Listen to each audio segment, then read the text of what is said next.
anything like me, you've probably spent hours, days, weeks, even months scrolling and consuming business content on YouTube just to be flooded with vague business ideas like SMMA, drop shipping, e-commerce, and are left more unsure and confused than you were before the video. So like I said, just like you, I was stuck in the YouTube rabbit hole, and when I discovered these two things I'm going to be talking about today, I finally cracked the code to business and started my own. So I've been able to grow my business from absolutely nothing to just under 5 figures in the past 3 months with no prior experience. All right, so let's get into it. So if you're looking for the perfect business model, you're first of all completely looking at it all wrong. And the reality is there is no perfect business model because they're all perfect. These gurus online are gonna tell you, oh, this is the best business model because oh, you can work 3 hours a week and be making all this passive income and all this other stuff. And they're just selling you this dream. That is not the case. Quick secret, whatever business you're in, whether it's online, in store, retail, you can set up the same operating procedures and outsource just like you can on a digital or online business. So with that, we can't just be looking at which is the easiest business for beginners, because there is no easiest business and each one comes with their own challenges. So instead, the first conclusion I came to is every business model works for the right person.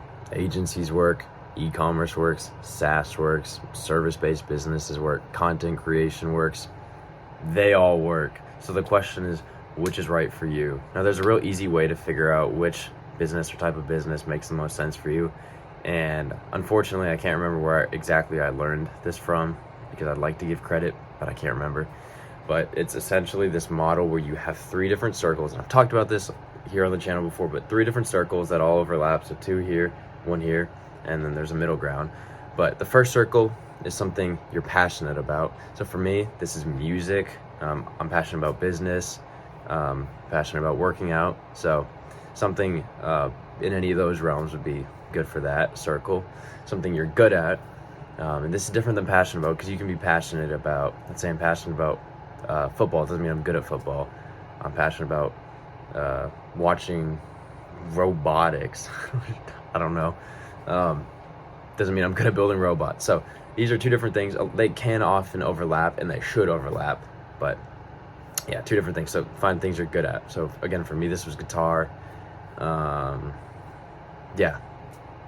I wish there was a longer list there. But yeah. And then lastly, find something people can pay you for. So this is business models that are already working. Again, I could get paid to play guitar at a gig, or teaching guitar lessons, or some way to monetize the skill sets. So the goal right now is to mesh something from each of those circles. That's your business model. Great, so we've got our business model. And the second thing I wanted to talk about that I don't think is talked about nearly enough, but something I realized, is there's no such thing as an oversaturated market. I hear all the time that, oh, it's too late to get into a digital agency, or it's too late to start an e-commerce business or dropshipping because everybody's doing it. And yes, it may be true. Everybody may be doing it, but that doesn't mean you shouldn't get in. Now, I want you to lock in for what I'm about to say right here, because this is very important. The higher the competition, the more competition there is, means the higher demand for the product or service. So the reality is you don't need to serve everybody in that market. You just need to serve a specific niche or segment better than somebody else. And so why I actually like, and why I went with an influencer marketing agency and an online agency, is because when you have more competition, it actually gives you the freedom and incentive to niche down and focus on something you're very passionate about. Because there are so many agencies right now, the general agencies aren't the ones winning, it's the specific ones. And so finding a specific vertical that I'm passionate about, I'm good at, and I can monetize, was it able to make me separate and grow the agency I have from 0 to just below 5 figures in a couple months, because there is a need there and there's nobody doing it for that specific segment. And the other thing that's nice about it too is there's a lot of information on how to start something that is so highly saturated or competitive.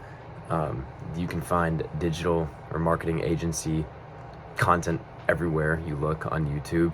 And so taking that and creating your own thing out of it is key. So how exactly do we do this?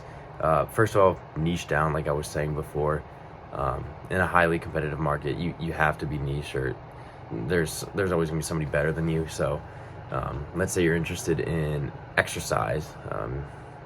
This could specifically look like supplements, and even within that, like age, demographics, gender, all that stuff. The more specific, the better. You also got to find a unique angle to your niche, because there might be other people in the gym or supplement space, right? So this is where branding comes into play. You got to create a brand that actually stands for something, and speak to the maybe a segment of the audience that feels ignored. And the easiest way to do this is look at yourself and say, where do I feel like my representation is missing out, and serve people that are just like yourself, because there's, as much as we are individualistic, we do find and connect with a group of people that are like us. And again, going off branding, people don't buy products, they buy identity and what the brands stand for. Look at fashion brands, right? Like a t-shirt is a t-shirt at the end of the day, but you want to buy a t-shirt from a brand that represents something that you stand for and you're proud of. So just being able to find whatever it is, be able to create a brand and something people can resonate with. So these are the two realizations I had. The last thing I'm going to say is none of this matters if you're not executing. So get out there, just start. There's plenty of information, ChatGPT, Google, YouTube. The information's out there. You're never going to know everything and be fully competent until you actually have done it. So the best way to do that is just dive in, go for it. And yeah, that's really it for this video. I hope this was helpful. If it was, please subscribe, comment down below. I'd love to hear your thoughts on future videos, what you'd like to see from this channel, and I'll see you in the next video. Peace.